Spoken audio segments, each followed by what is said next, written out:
बारे में बताऊं तो मैं मार्गशाला से जुड़ी हूँ इस ऑर्गेनाइजेशन के काम को आगे बढ़ाने के लिए। और मेरी खुद की जर्नी भी डेवलपमेंट स्पेस में जब शुरू हुई थी तो एक फेलोशिप के थ्रू शुरू हुई थी।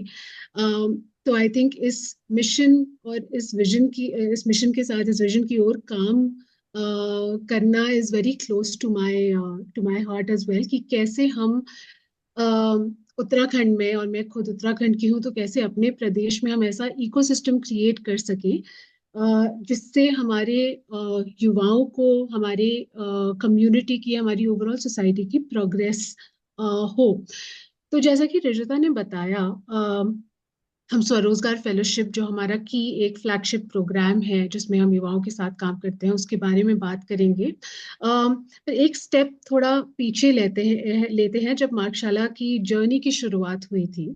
और 2019 में हमने एक सर्वे कंडक्ट करा था युवाओं के साथ उत्तराखंड के 8 डिस्ट्रिक्ट्स में। और उस सर्वे का मकसद ये था कि हम ये जान पाए कि युवाओं की एस्पिरेशंस क्या है जो युवा यहाँ करना चाहते हैं। और उसमें एक बहुत इंटरेस्टिंग चीज निकल के आई। अ, वो ये था कि 57% ऑफ यूथ, 57% युवाओं ने ये कहा कि हम खुद का कुछ यहीं रहकर करना चाहते हैं और इस चीज में इंटरेस्ट जताया। और ये जो हमारा जनरली इंडिया नेशनल लेवल पर एक हमें प्रोग्रेशन दिख रहा है पिछले 5-7 सालों में, युवाओं का जो एंटरप्रेन्योरशिप की ओर रुझान बढ़ रहा है, ये उसको भी कोरोबरेट कर रहा था, उससे भी मैच कर रहा था। तो वहां से स्वरोजगार फेलोशिप का आइडिया सोलिडिफाई हुआ और मार्गशाला के तहत हम क्या करना चाहते हैं उसको हमने और विकसित करा और उसके बारे में सोचा। इन 5 सालों में हमारा अब पांचवा कोहोर्ट या पांचवा बैच रन कर रहा है। और इस फेलोशिप के अंदर जो हमारा टारगेट ऑडियंस है, जिन लोगों के साथ हम काम करते हैं, वो है 18 से 35 वर्ष के युवा, जिन्होंने खुद का कुछ काम शुरू कर दिया है, जिन्होंने स्वरोजगार की तरफ एक कदम बढ़ा लिया है। और अब उस काम को कैसे बेहतर तरीके से आगे करना है और कैसे अपने बिजनेस को आगे बढ़ाना है, उसकी गाइडेंस मिलती है। और जो बिजनेसेस या जिन युवाओं का इस फेलोशिप के तहत, वर्कशॉप्स के तहत ट्रेनिंग होती है, वो ऐसे लोग हैं जिन्होंने, जो अर्ली स्टेज एंटरप्रेन्योर्स जिन्हें बोलते हैं, यानी कि जिन्होंने बिजनेस की शुरुआत करी करी और लगभग 1 से 3 साल तक की एज के बीच में है उनकी बिजनेस की जो जर्नी है। अ, अगर हम इस बारे में सोचें थोड़ा कि क्यों हमने इस पर्टिकुलर एज ग्रुप या इस पर्टिकुलर यूथ कम्युनिटी के साथ काम करने का सोचा, अ, तो उसका जवाब ये है कि सबसे पहले तो अर्ली स्टेज एंटरप्रेन्योरशिप की जब हम बात करते हैं, वो बहुत ही चैलेंजिंग फेज होता है। हम सभी जानते हैं, ऐसा कहा जाता है कि पहले 3 साल जो होते हैं बिजनेस के, वो बहुत ही क्रूशियल होते हैं।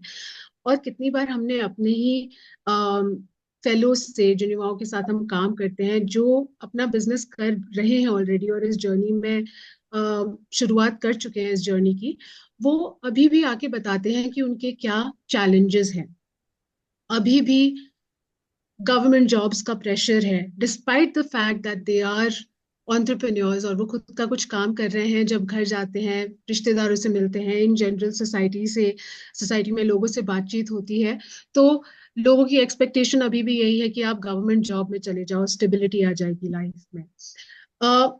दूसरा एक रीजन डिमोटिवेशन का थोड़ा ये रहता है, क्योंकि सोसाइटी इन जनरल बहुत सपोर्टिव नहीं है।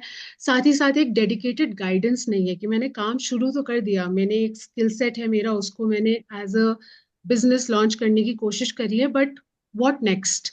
अब कैसे इसे आगे बढ़ाया जाए, अब मैं नेक्स्ट क्या करूं? कहाँ से वो डेडिकेटेड गाइडेंस मिलेगी कि स्टेप बाय स्टेप करना क्या है इस चीज को आगे ले जाने के लिए, अपने बिजनेस को एक सक्सेसफुल लाइवलीहुड बनाने के लिए। तो हमारी कोशिश ये है कि ये जो हमारा फेलोशिप प्रोग्राम है, ये एक मिसिंग गाइडेंस का काम करे, है ना? कि जो बिजनेस के बेसिक्स, एक ट्रेनिंग, एक गाइडेंस, एक शिफ्ट इन माइंडसेट की, एक एंटरप्रेन्योर या उद्यमी की क्या मानसिकता होनी चाहिए, इन सब चीजों पर उनको एक सपोर्ट मिल सके। फेलोशिप में और इस प्रोग्राम में मुख्य रूप से एक और चीज निकल कर आई थी सर्वे के दौरान ही, पहले जब हमने करा था, कि ज्यादातर जो सेक्टर्स हैं जिनमें काम होता है और जिनमें एंटरप्रेन्योरशिप बढ़ रही थी, वो थे, एक डिजिटल सर्विसेज, दूसरा एग्री और एग्री बेस्ड सर्विसेज, और जो हमेशा से ही काफी हद तक उत्तराखंड में चला आ रहा है, तीसरा arts and crafts, handicrafts, and चौथा टूरिज्म एंड हॉस्पिटैलिटी। तो हमारा इंटरवेंशन भी अभी लार्जली उन युवाओं के साथ रहता है जो इन चार सेक्टर्स में कुछ काम कर रहे हैं, और इन चार सेक्टर्स की नॉलेज के साथ हम कोशिश करते हैं कि हम अपने इकोसिस्टम में और पार्टनर्स के साथ भी कोलैबोरेट करें, जो उनके बिजनेस से संबंधित सेक्टर स्पेसिफिक नॉलेज लेकर आ सकें हमारे फेलोशिप के प्रोग्राम के अंदर। तो मुख्य रूप से, टू समराइज, ऐसे मोटिवेटेड इंडिविजुअल्स जो अपने बिजनेस को और आगे बढ़ाना चाहते हैं और सीखना चाहते हैं कि कैसे मैं एज एन एंटरप्रेन्योर आगे काम करूं, कैसे मैं एक होल एंटरप्रेन्योर बनूं, उनको एक्सपोजर के थ्रू, कोलैबोरेशंस के थ्रू, नेटवर्किंग के थ्रू हम एक कम्युनिटी बिल्ड करने की कोशिश कर रहे हैं ऑफ एंटरप्रेन्योर्स इन उत्तराखंड, ताकि सब साथ में ग्रो कर सके और एक इकोसिस्टम जो हमारे प्रदेश का है और इवेंचुअली मतलब जो हमारे देश का है, वो डेवलप हो और वो चेंज होना शुरू हो, और हमारे जॉब क्रिएटर्स बनने शुरू हो, जो बाकी लोगों के लिए भी अपॉर्चुनिटीज क्रिएट कर सकें। Thank you Arunima. As we move forward, एक चीज़ मैं सिर्फ बताना चाहूँगी कि हम एक क्वेश्चन आंसर्स राउंड करेंगे इस प्रेजेंटेशन के बाद, एंड इन केस अगर आपको इस वेबिनार के दौरान कुछ क्वेश्चन है, आप चैट बॉक्स में छोड़ सकते हैं, हम फिर आके एड्रेस करेंगे। Moving forward, let's see a few fellow stories या एक इम्पैक्ट ऑफ द फेलोशिप जो अरुणिमा ने हमें बताया है, जो स्वरोजगार फेलोशिप है उसके बारे में।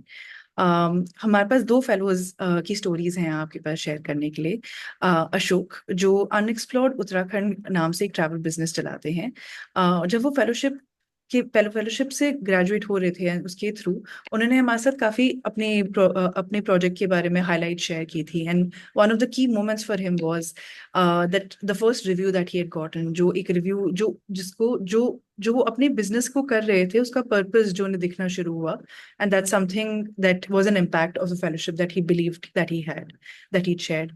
पूनम है जो पूनम सनवाल है जो एक होम स्टे रन करती हैं मनप्रसो नाम से, और वो एक गवर्नमेंट टीचर रह चुकी हैं, और उन्होंने सोचा कि वो अपनी हस्बैंड के साथ मिलकर क्या कर सकते हैं। तब उनको लगा कि जब उनके पास प्रॉपर्टी है, लैंड और घर है, तो एक वो होम स्टे शुरू कर सकती हैं, और कैसे वो होम स्टे को यूनिक बनाने के लिए उत्तराखंड के कल्चर, कुमाऊनी कल्चर को इंटीग्रेट कर सकती है। तो जब उन्होंने इस बेसिस से मार्गशाला के प्रोग्राम से जुड़े, तो उन्होंने रियलाइज किया कि डिजिटल मार्केटिंग का एस्पेक्ट उनकी बिजनेस में बहुत इंपॉर्टेंट है, और आज वो काफी कमाल की चीजें कर रही हैं। हम चैट बॉक्स में जरूर उनका इंस्टाग्राम हैंडल शेयर करेंगे, आप चेक जरूर करना। मूविंग फ्रॉम हियर, हमारे पास एक और बहुत ही इंटरेस्टिंग कहानी है हमारे एक फेलो की, आशीष। आशीष ने जब मार्गशाला का प्रोग्राम ज्वाइन किया था तब वो अपना ब्रांड एटेवर्म रजिस्टर कर रहे थे। वो एक हनी बिजनेस में है। कोविड के दौरान वो अपने घर वापस आ गए थे, और एट सम पॉइंट उनको लगा कि अब वो अपने घर, अपने आसपास, अपने लिए और अपने आसपास के लिए कुछ करना चाहते हैं। और तब उन्होंने सोचा कि जब उनके पास लैंड अवेलेबल है, जब उनके पास एक नॉलेज है, फैमिली नॉलेज आती है जो उन्हें हॉर्टिकल्चर की, वो उसको कैसे यूज कर सकते हैं, तो उन्होंने उसके साथ एटम की लॉन्च की। और जैसे जैसे वो आगे बढ़ते रहे अपनी जर्नी में, उन्होंने रियलाइज किया कि कम्युनिटी का इस उनके उनके बिजनेस में होना कितना ज्यादा इम्पोर्टेंट या कितना सिग्निफिकेंट है। तो उन्होंने अपने आसपास के जो बी कीपर्स हैं उनसे बात की और उनके साथ कोलैबोरेट किया, ताकि वो साथ आकर अपने अपने अपने बिजनेस के इस बारे में भी सोच सकें, और एक लार्जर पर्सपेक्टिव से एक ऑर्गेनिक हनी जो उनकी फैमिली और कल्चर्स में चला आ रहा है उसको आगे कैसे बढ़ा सकें। Yes, so with this, I will now invite Anshula, जो प्रोग्राम्स जो अपना इंट्रोडक्शन देंगे, बट जो लार्जली प्रोग्राम डिजाइन करती हैं, उनकी कॉन्वर्जेशन में शुरू करना चाहूंगी इस सवाल के साथ कि अरुणिमा ने हमें बताया कि हम कैसे अपने विजन या अपने मिशन को इम्प्लीमेंट करना चाह रहे हैं, हम कैसे उसको आगे बढ़ाना चाह रहे हैं। बट जब आप इसको बैक एंड से देखते हो, जब आप सोचते हो कि क्या एक फेलो को सीखना चाहिए या क्या हमारा पर्सपेक्टिव होना चाहिए इस प्रोग्राम के लिए, तो वो क्या, मतलब क्या आप इंटीग्रेट करते हैं इस प्रोग्राम में, अगर आप वहां से हमें बता सकें या शुरू कर सकें। सवाल के लिए थैंक यू रिजिता, और आप सबको नमस्ते। मेरा नाम अंशुला है। जैसा कि रिजिता ने कहा कि मैं मार्गशाला में डिजाइन, प्रोग्राम डिजाइन के बारे में काम करती हूँ। और ये जो सवाल आपने पूछा वो बहुत ही जरूरी इसलिए है क्योंकि जैसा कि अरुणिमा ने कहा, जो हमने देखा सोसाइटी में एंटरप्रेन्योरशिप की क्या मानसिकता है, या फिर बिजनेस और गवर्नमेंट जॉब्स की जो मानसिकता है, वो हमारे लिए बहुत जरूरी थी क्योंकि वो हमारे फेलोज की रियलिटी है कि उनको क्या फेस करना पड़ रहा है। लेकिन जब हमने फेलोज से बात करना शुरू किया और उनके एस्पिरेशंस को जानना शुरू किया, हमें हमें रियलाइज हुआ, या हमें लगा कि हमारे फेलोज एक्चुअली चेंज मेकर्स हैं। हमारे लिए फेलोज हीरोज हैं। जैसा हम बॉलीवुड मूवीज में देखते हैं कि एक हीरो होता है, वो उसे उसे लगता है कि उसके आसपास कोई अत्याचार हो रहा है या कुछ गलत हो रहा है, और फिर जनरली आदमी होता है, लेकिन वो बाहर निकलता है कुछ बदलाव लाने के लिए और अपनी कम्युनिटी को सुधारने के लिए। हमें लगता है कि हमारे फेलोज अपने बिजनेस के नजरिए से और बिजनेस के थ्रू एक बदलाव लाना चाहते हैं जिन कम्युनिटीज में वो काम करते हैं। और जनरली जब आप एक हीरो की जर्नी देखेंगे, आप देखेंगे कि उन्हें कोई मार्गदर्शी मिलता है, कोई बाधाएं आती है, लेकिन फिर वो एक बदलती दुनिया को निकलते लेके आगे बढ़ते हैं। और हमारे फेलोज की जो लाइव्स है, उसको बेसिस रख के हमने अपने मार्गशाला के डिजाइन को इसी बेसिस पे बनाया है। और इस बेसिस से हम यह इस पे काम करने की कोशिश करते हैं कि फेलोज का नॉलेज, स्किल और माइंडसेट इन सब पे काम हो। कि फेलोज की जो बिजनेस नॉलेज है उसको हम बढ़ाने की कोशिश करें ताकि वो एक्चुअली अपने बिजनेसेस में इस नॉलेज को अप्लाई कर सकते हैं, जिसकी वजह से उनकी जो मानसिकता होती है अपने बिजनेस को बढ़ाने की और अपनी कम्युनिटी की जिंदगियों को सुधारने की, वो वह मानसिकता बिल्ड होती है।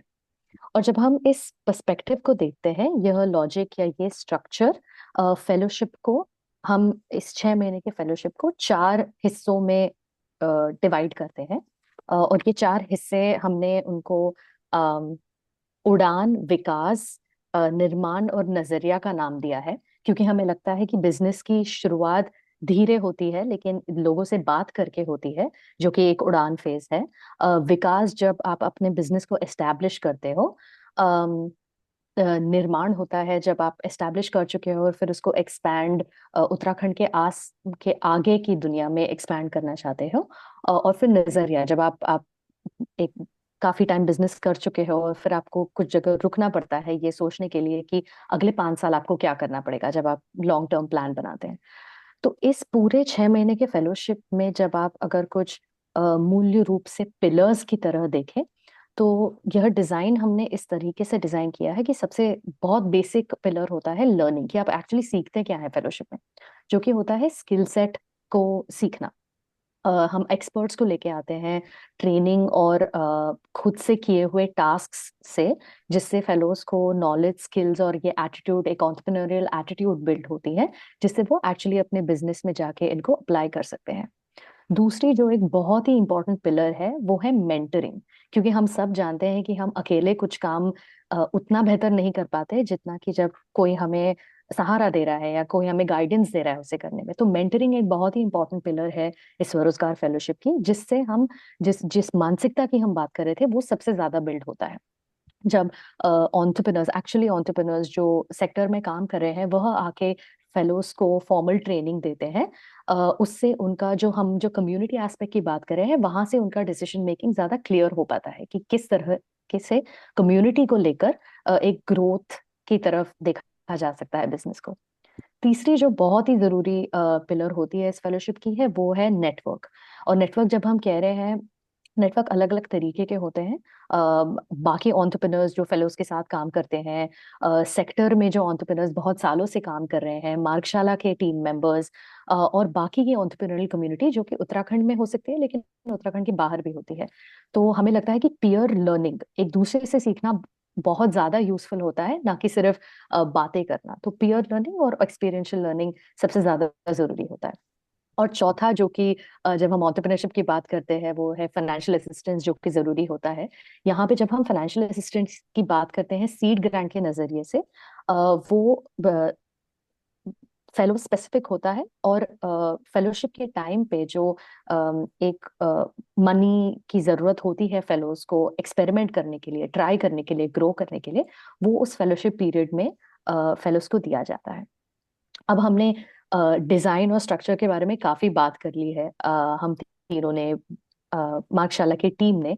लेकिन आई थिंक जैसा कि रिजुता ने कहा कि फेलोज के मुंह जुबानी सुनना कि उनका एक्सपीरियंस क्या रहा है इस फेलोशिप में, वो ज्यादा इम्पैक्टफुल होता है। तो आइए हम कुछ फेलोज की कहानियां सुनते हैं, जब वह अपनी कहानियां बताना चाहते हैं बिजनेस के बारे में। नमस्कार, मेरा नाम है गणेश सिंह बिष्ट और मैं मुक्तेश्वर नैनीताल का रहने वाला हूँ। मैं हाइक टू माउंटेन के नाम से एक टूर एंड ट्रेवल वाला बिजनेस अभी रन कर रहा हूँ। वर्तमान में मैं दिसंबर में मार्गशाला टीम से जुड़ा और इससे जुड़ने से मेरे बिजनेस में ये फायदा हुआ, मेरे को मार्केटिंग के बारे में नॉलेज हुई, कैसे मार्केटिंग करते हैं, कैसे जो अपना ब्रांड है उसको, उसकी ब्रांड वैल्यू बढ़ाना है, उसको प्रॉपर ब्रांड मार्केट में लॉन्च करना है, और कैसे उन सबसे जो फायदा हो रहा है उस जो फाइनेंस जो आपके पास आ रहा है उसको कैसे मैनेज करते हैं। नमस्कार, मेरा नाम है नीरज कुमार। मैं नील फोटोग्राफी के नाम से अपना बिजनेस चलाता हूँ। मैं अल्मोड़ा से बिलोंग करता हूँ और मैंने सितंबर 2023 में पाठशाला ज्वाइन किया था, और जिससे मेरे को काफ़ी फायदा हुआ है। मैंने अपनी नेटवर्किंग को काफ़ी अच्छा किया है, मार्केटिंग को काफ़ी बेहतर बनाया है, अपना लोगो बनाया है, अपने पोस्टर बनाए हैं और नए लोगों से कनेक्ट हुआ हूँ। और अब मेरा बिजनेस काफ़ी अच्छा फैल चुका है और 4 नए डिस्ट्रिक्टों में पहुंच चुका है। Thank you Arunima, Anshula. जैसे मैंने बताया था, हमारे साथ आज और 2 फेलोज भी जुड़े हैं, हर्षिता और नीरज, जो यहाँ अपनी कहानी खुद बताएंगे। तो हर्षिता, नीरज, क्या आप अपना कैमरा ऑन कर सकते हैं?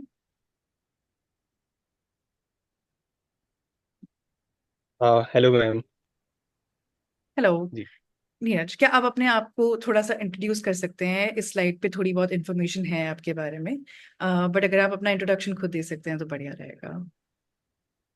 बिल्कुल मैम।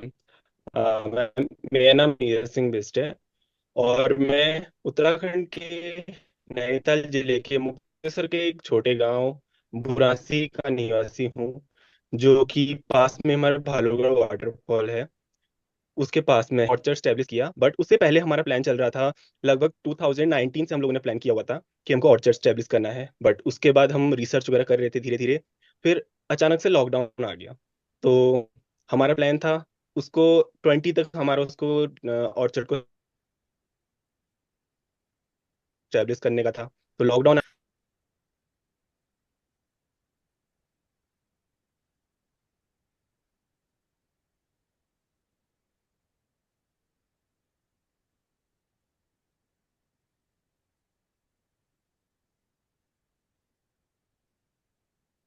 um, जब तक आई थिंक नीरज का इंटरनेट लैग हुआ है, जब तक नीरज वापस आके हमसे जुड़ते हैं, हम हर्षिता से बात कर सकते हैं, हम उनके बारे में जान सकते हैं, उनकी जर्नी के बारे में जान सकते हैं। Thank you Harshita for joining. जी, प्लीज अपना इंट्रोडक्शन अगर आप दे सकते हैं पहले। हेलो एवरीवन, मेरा नाम हर्षिता है। मैं उत्तराखंड के मुक्तेश्वर के एक गांव है प्यूड़ा, वहां की रहने वाली हूँ। मैं एक कलाकार हूँ और मैं सोबन सिंह जीना विश्वविद्यालय अल्मोड़ा से जो है वो कॉलेज कर रही हूँ। अभी वर्तमान समय में मेरा जो है मास्टर्स चल रहा है, मास्टर ऑफ फाइन आर्ट। मेरी जर्नी स्टार्ट की जहां बात करेंगे तो मैं ये कहूंगी कि मार्गशाला ने एक और प्रोग्राम किया था इससे पहले, बिजनेस की उड़ान। वहां हमने ज्वाइन किया और शायद 3 दिन का वो प्रोग्राम था। और वहां ये पता चला कि बिजनेस किया जाता है, क्या क्या चीजें हैं हमें जिनके बारे में ध्यान रखना है। बट पहले मैंने बिजनेस का कुछ भी नहीं सोचा था इस बारे में कि मुझे कुछ करना है करके। जब उन्होंने मुझसे पहली बार पूछा था तो मैंने यही बोला था कि घर वाले चाहते हैं कि गवर्नमेंट जॉब करूं। तो बट मुझे अपनी जो कला है, मुझे अपनी प्रतिभा को जो है आगे लेके जाना था, और मेरे जैसे अनेक जो बच्चे इस फील्ड में काम कर रहे हैं उनके लिए एक रास्ता बनाना था। तो मैंने जो है ट्राई किया, अपने बिजनेस को स्टार्ट किया अक्टूबर 223 किस टाइम पे जो है। तो हाँ, मतलब 2023 के टाइम पे जो है मैंने क्या किया था, मैंने अपना बिजनेस स्टार्ट किया। और मैंने इसको स्टार्ट किया कौमी चित्रकला संग्रह के नाम से। तो इसमें जो है मेरा आर्ट एंड क्राफ्ट से रिलेटेड जो है चीजें रहती हैं, जिसमें मेरे साथ 5-6 बच्चे ऐसे हैं जो जुड़ के अभी के टाइम पे जो है वो काम कर रहे हैं, और कुछ बच्चे ऐसे हैं जो मुझसे सीखने के लिए आते हैं। तो इसको स्टार्ट करने का मेन मोटिव ये था कि मुझे जैसे कि बेसिकली हम जो हैं वो गांव वाले एरिया से आए हैं। तो मेरी एज की जितनी भी लड़कियां हैं, 23-24, इनकी जो है वो शादी हो चुकी है। तो हमारे गांव में, या कह सकते हैं कि जिस माहौल में हम रहते हैं वहाँ इस तरीके का इन्वायरमेंट है कि अगर आप बाहर नहीं जा सकते हो जॉब के लिए तो आपको यहीं रहना पड़ेगा, और यहाँ जो है आपको जॉब मिलना बहुत मुश्किल है। तो इसके लिए क्या करते हैं, घर वाले शादी करा देते हैं। बट यहाँ रहते हुए, क्योंकि फैमिली मेरी बहुत सपोर्टिंग थी, तो मुझे यहाँ रहते हुए कुछ करना था, क्योंकि हमारी आर्थिक स्थिति उतनी अच्छी नहीं थी कि हम बाहर जाके जो है वो पढ़ाई कर सके। तो यही जो है मैंने सोचा कि मैं कुछ स्टार्ट करूं।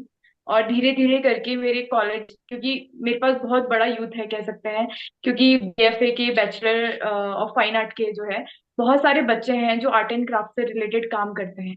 बट उनका काम कभी सेल नहीं होता क्योंकि वो बाहर नहीं जा सकता।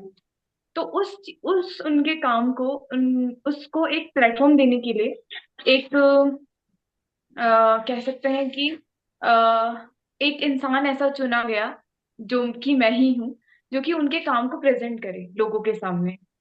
तो ये चीज जो है मैंने स्टार्ट करी है, और अभी के टाइम पे बहुत अच्छा जो है ये काम चल रहा है। मेरा कॉलेज भी है, और साथ में मैं अपना ये आर्ट एंड क्राफ्ट का बिजनेस भी करती हूँ। बट इससे जो है मेरे जो टीम मेंबर हैं, क्योंकि बिजनेस कभी एक इंसान से नहीं बनता है। बिजनेस जब तक 4-5 लोगों को उसका जो है लाभ नहीं मिला है, या फिर वो लोग जुड़कर कुछ ना कुछ नई चीजें सीख नहीं रहे हैं, तब तक जो है वो बिजनेस नहीं खिलाता है। तो अभी के टाइम पे जो है सिचुएशन ये है, और आशा है कि आगे जाके और अच्छा हो। और मार्कशाला से जो हमें जो मुझे कह सकते हैं वो सीखने को मिला है वो ये है कि पहली बात तो चीजों से डरना नहीं है, जरूरी नहीं है बहुत बड़ा इन्वेस्टमेंट हम अपने बिजनेस में करें। हमारे पास जितना है हम उसको लगाकर भी जो है अपना बिजनेस स्टार्ट कर सकते हैं। मैंने अपने बिजनेस की शुरुआत सिर्फ 5,000 रुपये से करी थी, और उसमें मुझे 4 गुना प्रॉफिट हुआ था फर्स्ट टाइम पे ही, जब मैंने लर्निंग करी थी। तो हमेशा बिजनेस करने से पहले हमें कहते हैं ना कि कुछ करने से पहले आपको पहले स्टडी करनी पड़ती है। तो मार्कशाला मेरे लिए एक बुक था जिसके चैप्टर्स मैंने पढ़े, और जिन्होंने हमें सिखाया कि लोगो कैसे बनाते हैं, अपने आप को प्रेजेंट कैसे लोगों के सामने करते हैं, और कह सकते हैं कि ऑनलाइन मार्केटिंग कैसे करते हैं, ऑफलाइन मार्केटिंग कैसे करते हैं, लोगों को अपने आप से कनेक्ट कैसे कर पाते हैं। उन्होंने ये चीज सिखाई कि आप अगर कोई सामान बेच रहे हो तो आप लोगों को अपनी जगह रख के देखो, क्या आप वो सामान खरीदोगे। तो जब मेरे दिमाग में ये सारी चीजें आई, अब आपको मतलब ये सुन के बहुत वो होगा कि मार्केट में जो चल रहा है उसके हिसाब से तो मैं चल रही हूँ, बट क्या वो चीज मुझे पसंद आ रही है, क्या वो चीज वर्थ इट है कि मैं उसको लूं। तो मैं ये चीज सोचकर जो है अपने अभी के टाइम पे जो है बिजनेस चला रही हूँ, और मुझे काफी इसका लाभ हुआ है। और थैंक यू सो मच। मैंने अपनी जर्नी के बारे में और अभी तक किस तरीके से मैं कर रही हूँ मैंने आपसे शेयर किया। आई होप आप लोगों को मेरी जर्नी अच्छी लगी हो, और जो लोग यहाँ अ, अपने बिजनेस को स्टार्ट करने में, या फिर कुछ चीजें ऐसी हैं जिनमें उनको बहुत प्रॉब्लम हो रही है, तो आप बिल्कुल निश्चिंत हो जाइए, क्योंकि आपको बस स्टार्ट करने का है। आप स्टार्ट करिए, फिर देखिए आपकी किस तरीके से होता है। ऐसी बात नहीं है कि आप कभी डाउनफॉल नहीं होगा, आप गिरोगे नहीं। जरूरी है गिरना, क्योंकि आप गिरोगे तभी आप और आगे चल पाओगे, आप संभल के चलोगे, आप बहुत सारी चीजें नहीं सीखोगे। तो वो भी चीज जरूरी है। तो thank you so much. Thank you Harshita, thank you so much journey इतनी डिटेल के साथ शेयर करने के लिए और अपनी फीलिंग्स और आपके चैलेंजेस को हाईलाइट करने के लिए। नीरज, क्या आप जो आप ज्वाइन कर चुके हैं वापस? जी बिल्कुल मैम, आई थिंक इंटरनेट का इशू हो रहा है यहाँ पर थोड़ा सा, तो हाँ जी। जैसे हर्षिता ने बताया और आपने अपना इंट्रोडक्शन शुरू ही किया था, बट अगर आप थोड़ा शुरुआत से बता सकते हैं कि वाई एप्पल ऑर्चर्ड्स, या मतलब कैसे, मतलब क्या ये फैमिली बिजनेस से ही शुरू हुआ था या आपको हमेशा से सपना था? जो 2019 की आपने बस बात की ही थी जब आप कट गए थे बीच में, तो अगर आप उससे पहले और उसके मतलब आसपास की टाइमलाइन के बारे में भी बता सकें और वहां से शुरुआत कर सके तो अच्छा रहेगा। मैम जैसे मेरी मेन इंस्पिरेशन अगर मैं कहूँ ना हॉर्टिकल्चर फील्ड में, तो मेरे नाना जी रहे हैं। तो मैं बहुत छोटे से उन्हें देखता आ रहा था कि उनने कई ऑर्चर्ड वगैरह डेवलप किए थे। तो मेनली उन्हें पीच और पियर का ऑर्चर्ड उन्हें डेवलप किया था। तो मैं देखता था उनको और उनसे चीज़ें सीखता था कि कैसे कर सकते हैं इसको आगे हम। तो ऐसे ही, और मेरा काफ़ी इंटरेस्ट रहा है प्लांट्स में भी पहले से ही। तो इसलिए मैंने बीएससी किया, तो मेनली तब मैं एग्रीकल्चर से उसे करना चाह रहा था, बट एग्रीकल्चर मेरे को कहीं मिला नहीं, तो मैंने उसे फॉरेस्ट्री से किया। देन उसके बाद मेरे इंटरेस्ट के चलते मैं अभी हॉर्टिकल्चर से मास्टर्स कर रहा हूँ। और फिर मैं देख रहा था काफ़ी टाइम से, जो हमारा जो उत्तराखंड है, उत्तराखंड में हमारा जो ये एरिया है, मुक्तेश्वर रामगढ़, मुक्तेश्वर रामगढ़ बेल्ट, इसे फ्रूट बेल्ट के नाम से पहले लोग जानते थे। बट प्रेजेंट में ऐसा हो चुका है कि जैसे कई टूरिस्ट वगैरह आते हैं तो उनके मुंह से एक ही चीज़ सुनने को मिलती है कि अब जैसे पहले यहाँ पर हमें चीज़ें मिलती थी, हमें यहाँ पर फल मिल जाते थे टाइम पे खाने को, अच्छे फल मिलते थे, पर अब वो नहीं मिल पा रहे हैं और क्वालिटी उनकी काफ़ी ज़्यादा खराब हो चुकी है। तो रीजन मेन यही है कि क्लाइमेट चेंज की वजह से जो हमारा जो ये एरिया फ्रूट बेल्ट के नाम से जाना जाता था, कहीं ना कहीं वो डिक्लाइन होके इस कगार पर आ चुका है कि यहाँ पर हमें भी अगर देखेंगे तो एक भी प्लांट आपको डिजीज फ्री नहीं मिलेगा। तो ये भी एक सबसे बड़ा इशू रहा है। और यहाँ पर हमारे आसपास में सभी लोगों का एक मानना था, जब हमने ऑर्चर्ड स्टार्टिंग में लगाया था, तो कि आप यहाँ पर एप्पल की खेती बिल्कुल नहीं कर सकते, तो एप्पल को आप नहीं कर सकते ग्रो। तो इसी के चलते कई बार दिमाग में ख्याल भी आया कि हम इन्वेस्टमेंट तो इसमें कर रहे हैं, कहीं ना अगर इन केस अगर जो ये लोग कह रहे हैं अगर यही चीज होती है तो क्या। फिर भी हमने थोड़ा खुद को समझाया और फिर हमने इस पे काम करना स्टार्ट किया। जैसे ही मैंने बताया था 2019 में हमने प्लान किया, तो 20 के बाद लॉकडाउन आ गया। तो मतलब एक तरीके से जैसे हम खड़े होने वाले थे, खड़े होने से पहले ही हमको बैठा दिया गया। तो फिर होपफुली 2022 में हम लोगों ने ऑर्चर्ड स्टैब्लिश किया, और जो हमने प्लांट्स वगैरह रिमूव किए थे, तो सभी लोगों का एक ही कहना था कि ये पागल हो गए हैं, इनके पास पैसा है, ये पैसे को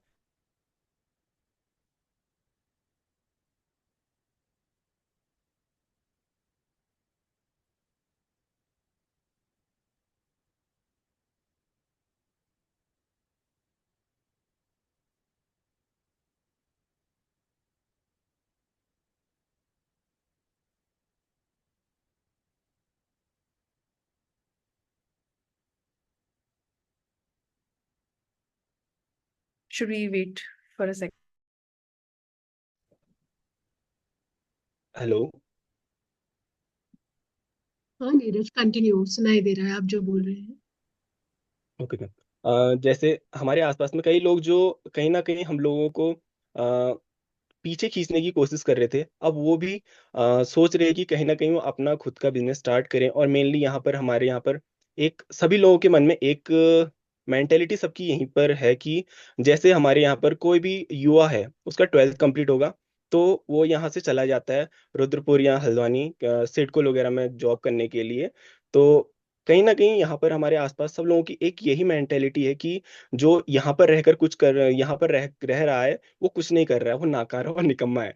तो उसी उसमें भी तो हम लोगों ने जैसे ऑर्चर्ड लगाया, और उसके बाद अभी हम कर रहे हैं इस चीज को, तो हमें तो काफी अच्छा लग रहा है। और कहीं ना कहीं और लोग भी इस चीज से सीख रहे हैं और इसको करने की कोशिश कर रहे हैं। तो मेन मैं सबसे एक ही चीज कहता हूँ कि यहाँ पर अगर अगर आप किसी चीज को करने की अगर ठान लेते हैं ना, तो जब तक वो कंप्लीट ना हो तो रुको मत।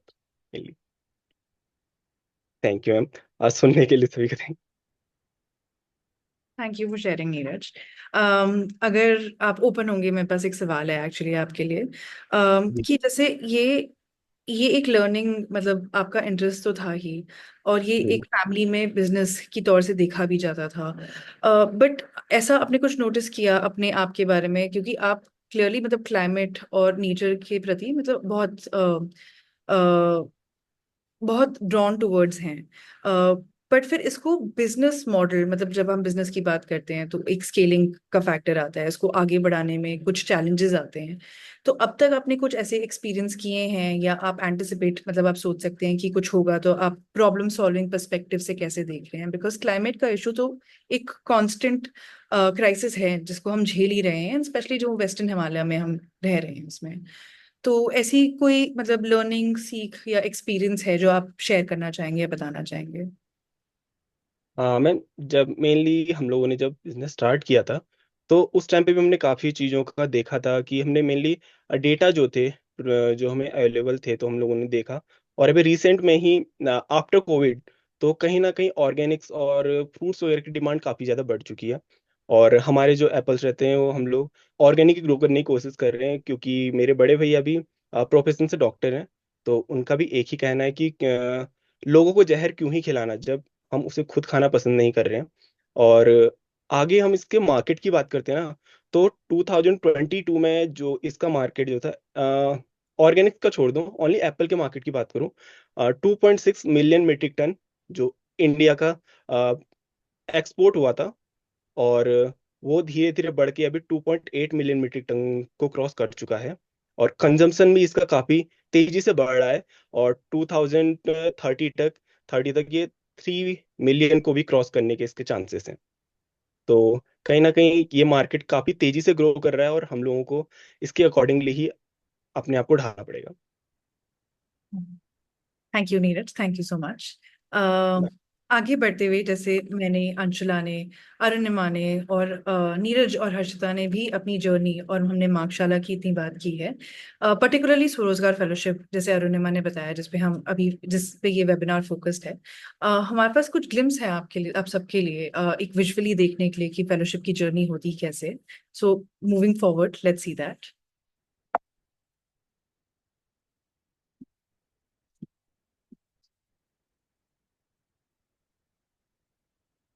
बड़ी होकर मैं एक बड़े शहर जाऊंगा.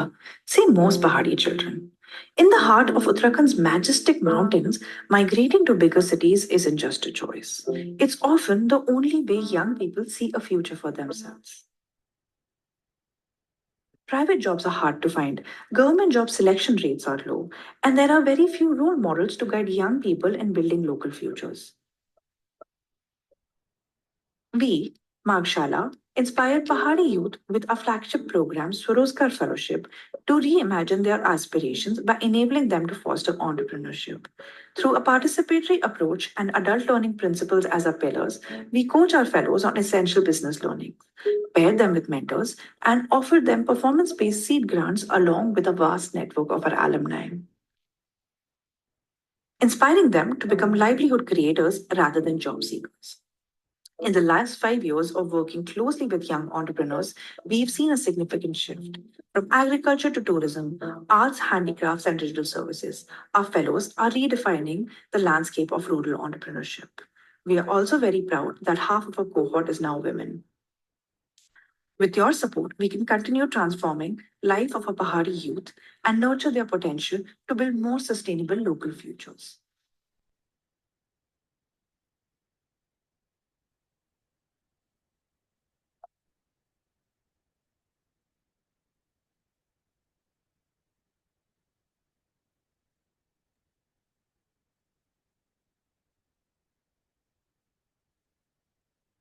Arunima, Am I audible? Yes. Okay, sorry, yeah. ठीक, तो आई थिंक हमने देखा अभी तक हम क्या कर रहे हैं फेलोशिप में, मार्गशाला के तहत क्या कर रहे हैं, not just in the fellowship but also beyond that. And अब एक सवाल ये आता है कि व्हाट नेक्स्ट। हमने एक ऑडियंस है, यूथ है जिनके साथ हम काम कर रहे हैं। रिजुता ने शुरुआत में इंट्रोडक्शन में बताया था कि हमारे 2 प्रोग्राम्स हैं, एक स्वरोजगार फेलोशिप और एक खोजशाला।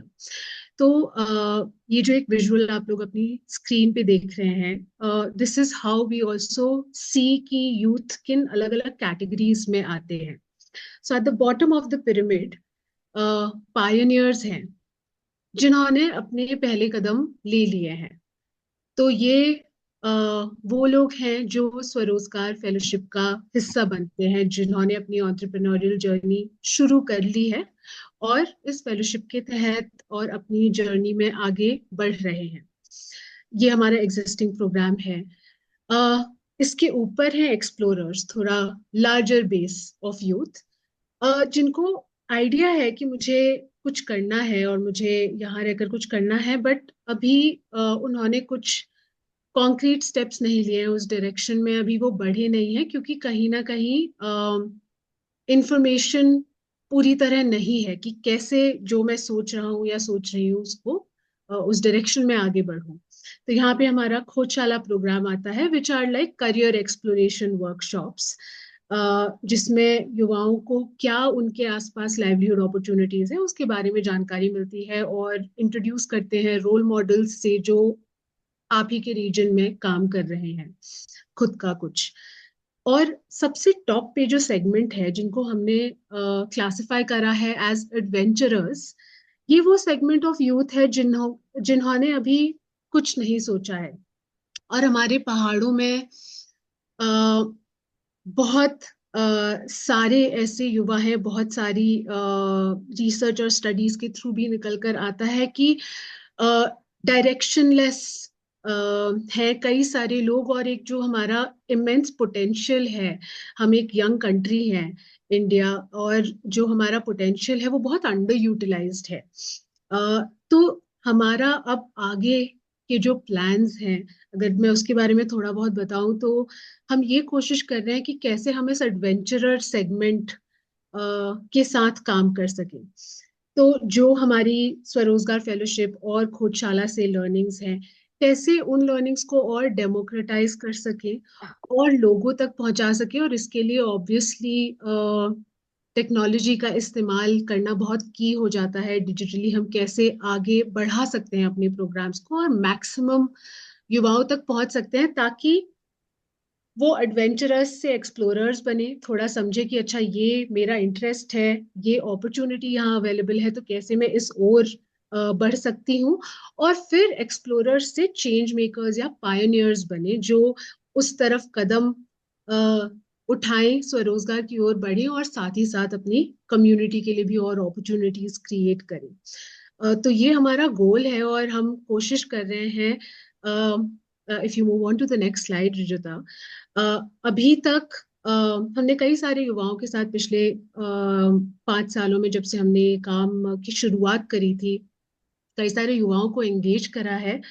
और अगर मैं फेलोशिप की ही बात करूं जिस पे हम फोकस कर रहे हैं, तो हमने कुछ 212 फेलोज जो इस प्रोग्राम का हिस्सा रहे हैं या जुड़े हैं, उनमें से 125 ऐसे फेलोज हैं जिन्होंने या तो अपने बिजनेस को ग्रो करा है या अपने बिजनेस की स्थापना करी है in the duration of the fellowship.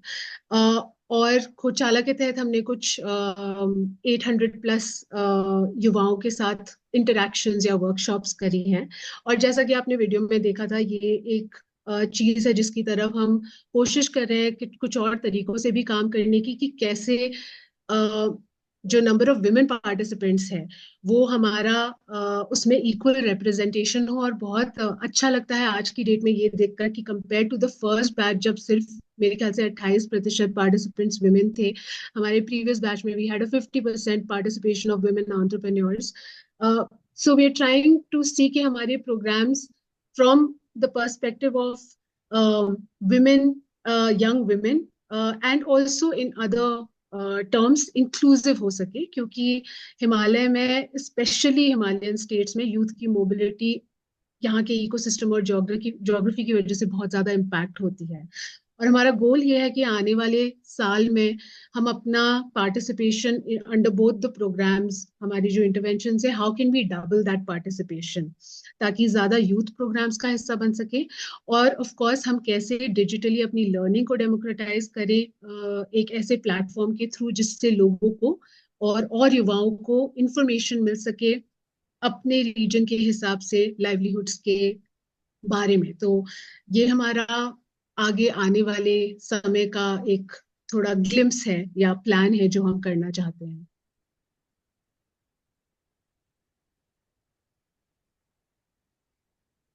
Thank you, everyone. We'll go ahead and open this up for questions. If anybody has question, please raise your hand and I will, or unmute yourself and you can go ahead and ask. आप हमसे question पूछ सकते हैं.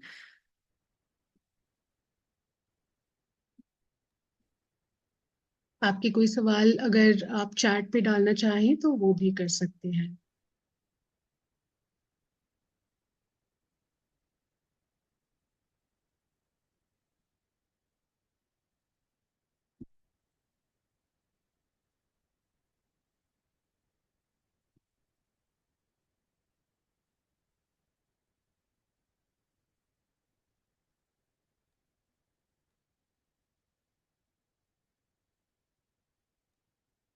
एक question आया है Ruchita.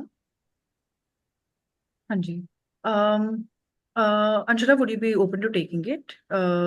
Can we talk a little bit about the curriculum that is followed? Sure, thanks Ruchita and thank you Deepika सवाल पूछने के लिए करिकुलम के बारे में।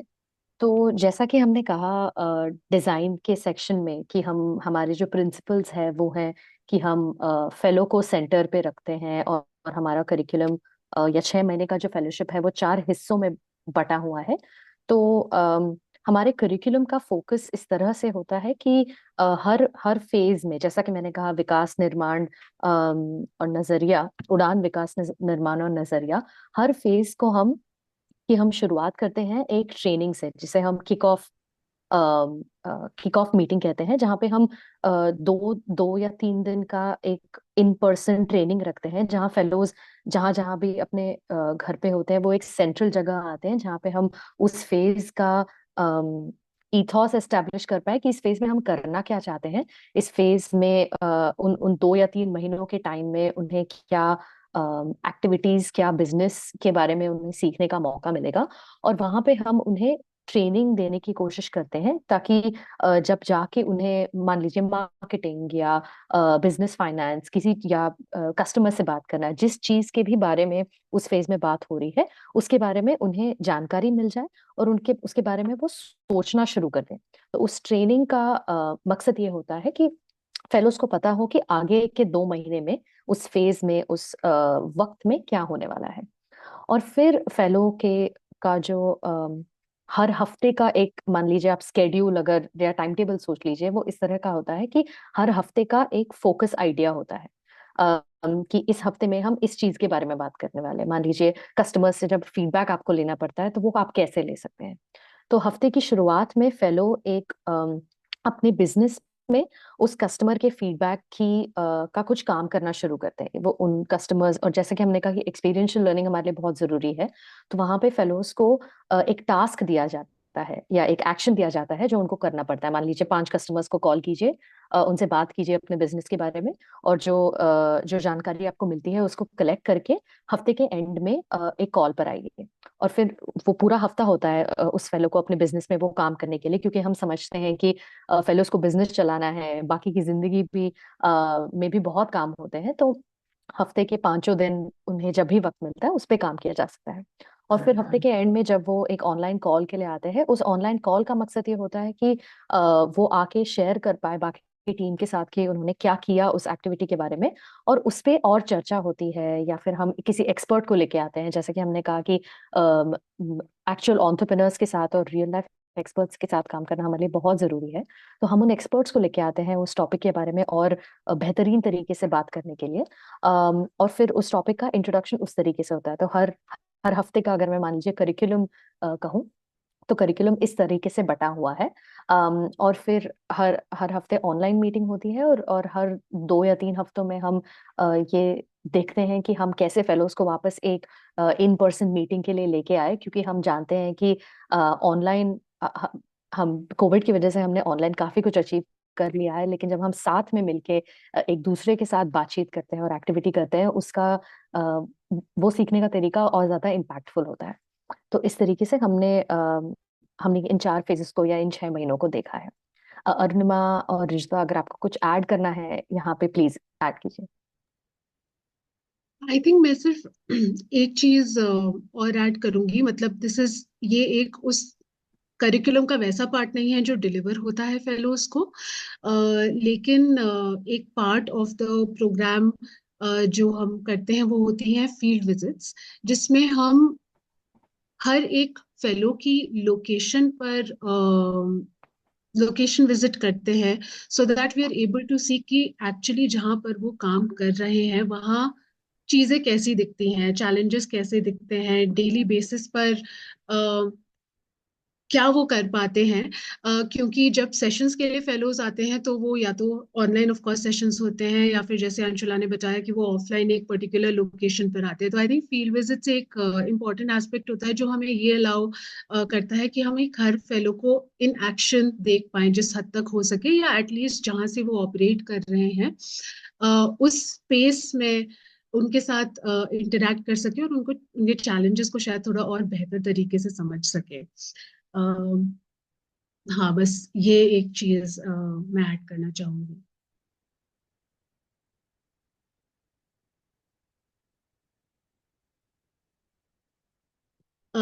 और आई थिंक एक क्वेश्चन है सुमन से, how can you help for handicraft business, a little I think related answer ये रहेगा सुमन, अगर आप फेलोशिप का हिस्सा बनते हैं, अगर आप खुद का कुछ हैंडीक्राफ्ट का बिजनेस कर रहे हैं और फेलोशिप का हिस्सा बनते हैं, तो जो कुछ बातें हमने इसमें कवर करी, यानी कि आप अपने बिजनेस को कैसे बेहतर तरीके से रन कर सकते हैं by learning about the basics of business, कि मुझे मार्केटिंग, फाइनेंस, एटसेट्रा, ब्रांडिंग में क्या क्या करना है। एक तो वो सपोर्ट रहता है, तो लार्जली लर्निंग बेस्ड सपोर्ट रहता है, one of the pillars that Anshula ने जिसके बारे में बात करी। और क्योंकि ये लर्निंग्स जो होती हैं बिजनेस बेसिक्स की, ये हॉरिजॉन्टल होती है, यानी कि ये हर बिजनेस पे एप्लीकेबल होती है। हैंडीक्राफ्ट स्पेसिफिक चीजों के लिए एक जो एस्पेक्ट फेलोशिप के अंदर आता है, जो सेकंड फेज ऑनवर्ड आता है, वो होता है मेंटरशिप। तो उस केस में हम मेंटर्स या ऐसे मार्गदर्शक आइडेंटिफाई करते हैं जो, फॉर एग्जाम्पल आपके लिए, अगर आप हैंडीक्राफ्ट्स में काम कर रहे हैं तो कौन ऐसे लोग हैं, एंटरप्रेन्योर्स हैं जो इसी लाइन में, इसी सेक्टर में काम कर रहे हैं, कई सालों से अच्छा एक्सपीरियंस है और अच्छा काम कर रहे हैं, तो वो एज मेंटर्स या एज गाइड्स आते हैं प्रोग्राम में, और आपको वहां से गाइडेंस मिलती है कि आप जो पर्टिकुलर हैंडीक्राफ्ट रिलेटेड काम कर रहे हैं उस में क्या नया कर सकते हैं या उसमें कैसे आगे बढ़ सकते हैं। तो I think sector specific insights जो है वो ये एक्सपर्ट्स या मेंटर्स जो आते हैं उनके थ्रू आती हैं। और कुछ स्ट्रक्चर्ड गाइडेंस होती है विद इन द फेलोशिप, लेकिन कई बार, और हमने ये देखा है अपने प्रीवियस बैच के साथ भी, कि कुछ फेलोज का और मेंटर्स का रिलेशनशिप ऐसा बिल्ड हो जाता है कि वो फेलोशिप के बाद भी एज मेंटर्स और मेंटीज अपना रिलेशनशिप कंटिन्यू करते हैं, तो उनको गाइडेंस उसके बाद भी मिलती रहती है। तो ये थोड़ा सा नेटवर्किंग का एक एस्पेक्ट आ जाता है मेंटरशिप के साथ साथ, कि जिन लोगों से आप मिलते हैं प्रोग्राम के दौरान, चाहे वो आपके साथ के पार्टिसिपेंट्स हो या मेंटर्स हो या जो एक्सपर्ट्स हैं सेशंस लेने आ रहे हैं वो हो, उनके साथ एक कनेक्ट बिल्ड हो जाता है, and then this increases the pool of people, या जो एक ग्रुप ऑफ पीपल है जिन जो आपका एक सपोर्ट सिस्टम बन सकते हैं, जिनको आप रीच आउट कर सकते हो गाइडेंस के लिए, वो बिल्ड हो जाता है, जिससे आपका आगे बिजनेस में सपोर्ट आपको मिल सकता है। Just to add to that जो अरुण मैंने अभी बताया, I would also like to suggest और चेक कि अगर Harshita would like to come in, जब हम नेटवर्किंग और पीयर सपोर्ट की बात करते हैं, one of like our principle and structure is कि हम एलुमनाई नेटवर्क और एक पीयर लर्निंग को भी बढ़ावा दें। एंड इन केस हर्षिता जैसे एक हाथ एंड हैंडीक्राफ्ट की एक फेलो है और रह चुकी हैं, अगर वो अपनी कोई इंसाइट शेयर करना चाहें अभी सुमन के साथ, या एक जनरली हमें बताना चाहें कि मतलब आर्ट्स एंड हैंडीक्राफ्ट्स में एक पेयर नेटवर्क के होने से क्या फायदा हो सकता है, या जैसे उन्होंने बताया कि she is a face of an like a group of people because वो कर सकते थे और कोई और नहीं कर सकता था, तो क्या भी ये भी एक वो फीमेल पेयर नेटवर्क का हिस्सा रहा है, या any of the learnings that Harshita has had जो सुमन के लिए बेनिफिशियल हो सकती है? हेलो सुमन। जी, आपने जो क्वेश्चन पूछा था वो मैंने पहले ही देख लिया था, और मैं इसके बारे में आपको ये बोलना चाहूंगी कि पहली बात, मार्कशाला हमें इसमें क्या मदद कर सकता है, तो वो हमें मदद कर सकता है। जैसे मार्कशाला से जुड़ने के बाद ही मुझे आरबीआई के बारे में पता चला, रूरल बिजनेस इंक्यूबेटर, जो कि आपकी बिजनेस को आगे बढ़ाने में आपकी हेल्प करता है। और इसमें आपका जो है एमएसएमई बनता है, जो कि आपका बिजनेस रजिस्टर हो सकता है। जैसे आप एक स्तर पे काम कर रहे हैं, आपने अपना बिजनेस खोल लिया, बट उस बिजनेस को आपको रजिस्टर भी करना होता है, तभी आपके बिजनेस को जो है वो मान्यता मिलती है। उसी के साथ साथ कुछ और नई और चीजें हैं, जैसे आपका लोगो डिजाइन। तो आप कहेंगे कि क्या चीज मदद हो सकती है, तो लोगो डिजाइन कैसे, अलग अलग वेबसाइट्स के बारे में बताते हैं, जैसे कैनवा हो गया और आपके सीवी हो गया। तो कैनवा से आप क्या हेल्प कर सकते हैं, मतलब आप ले सकते हैं कि कैनवा से जो है आप अपना बिजनेस लोगो जो है वो डिजाइन कर सकते हैं। उसी के साथ साथ जो है बिजनेस कार्ड बना सकते हैं, क्योंकि आप कहीं जाते हैं, आप स्टॉल लगाते हैं और आपके पास इतना टाइम नहीं होता कि आप और लोगों से बात कर सकें।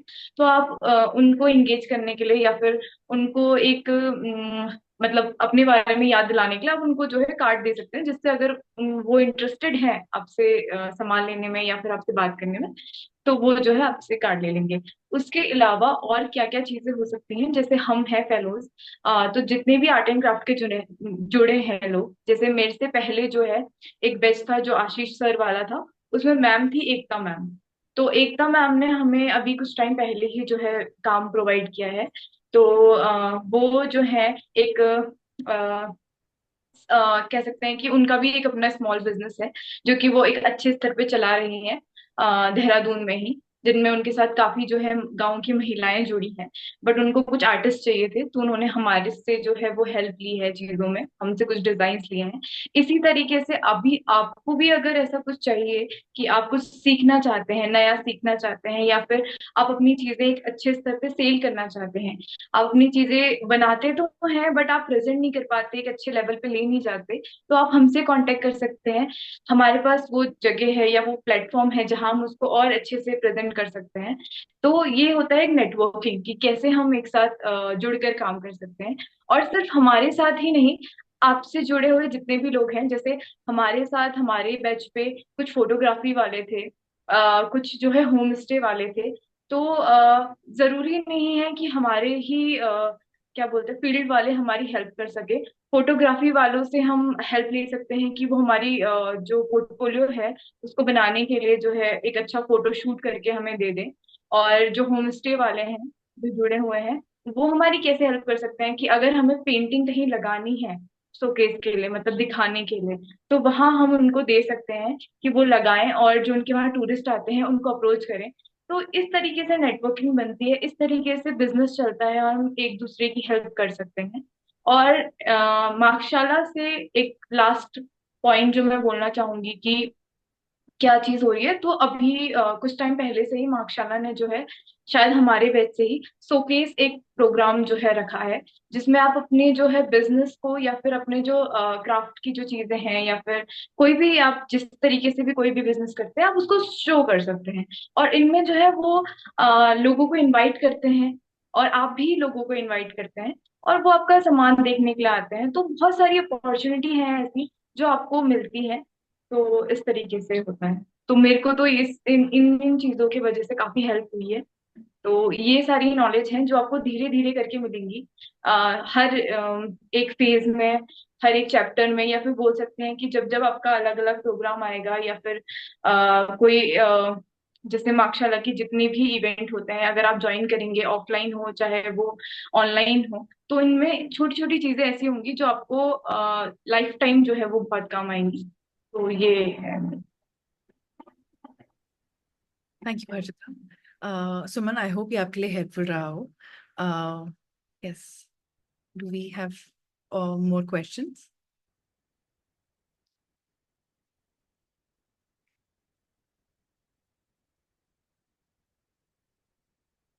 Thank you, Suman. In the interest of time, I would like to take some time and thank the platform, the Western Himalaya Vikalp Sangam, and Deepika is here, WHVS Himalaya Collective से, जो हमें अपने Himalaya collective initiative के बारे में थोड़ा बताएंगी. और yes, handing over to you, Deepika. Thank you, Rijita. And thank you, Anshula and Arunima, for talking about Markshala's work.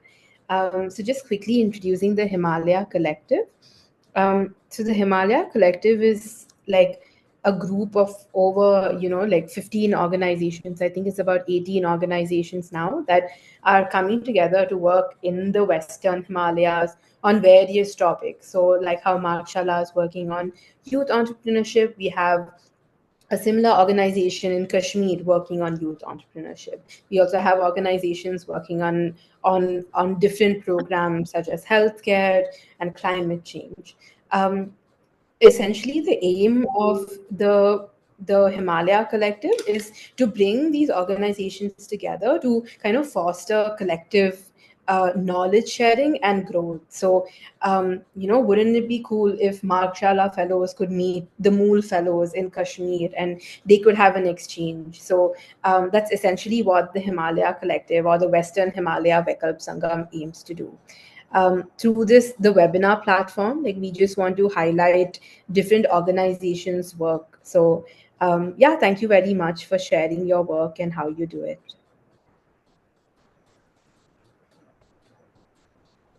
Thank you, Deepika. All right. If we don't have any more questions, we can go ahead and wrap the webinar. I hope ये सभी लोगों के लिए insightful रहा हो, जहाँ उन्होंने मार्कशाला की जर्नी जानी हो या उन्हें पता चला हो कि उत्तराखंड में क्या इनिशिएटिव और कैसे इनिशिएटिव चल रहे हैं. हमने अपने सोशल मीडिया के कुछ लिंक्स फॉर हिमालय कलेक्टिव और मार्कशाला की न्यूज़लेटर का लिंक भी चैट में डाला है. इन केस अगर कोई सब्सक्राइब करना चाहे और हमारे बारे में सुनना चाहे और be the first one to hear, please do subscribe. And we look forward to having these webinars over and over, and we would love for greater participation. And thank you so much, everyone, for joining in.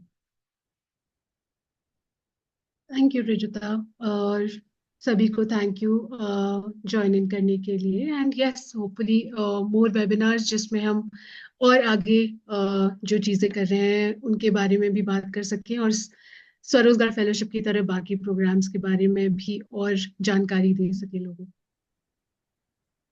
Thank you Harshita, Neeraj for joining in और अपनी story share करने के लिए. बहुत अच्छा लगा आप दोनों को इधर देखकर.